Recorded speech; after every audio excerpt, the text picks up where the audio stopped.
Welcome to Lydia's Travel Diaries. I'm so glad you're here. So, I've been excited to finally start a travel channel. I have been to 22 countries and I've traveled a lot solo as well. I've done 13 cruises and I go down to Universal and Disney all the time. And guess what? I also use a journal. So I've documented everything, every detail. So I always have a journal in hand when I travel.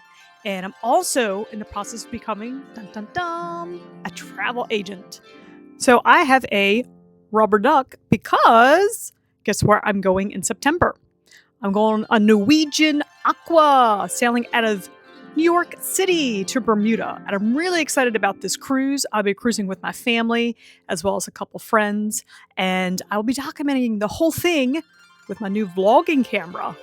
Besides traveling, I'm actually also a professional pianoist and harpist.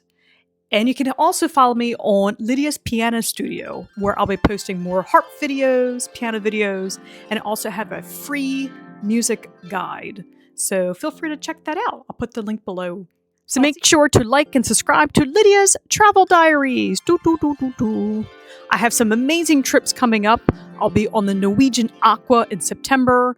I'm also going to be down at Universal Studios for HHN for the month of October. And then I'm also going to be out in Las Vegas in December for the Wizard of Oz. They're doing the Wizard of Oz at the Sphere. I'm really excited about that trip. It's like a once-in-a-lifetime trip. So make sure to like and subscribe so I can show you more.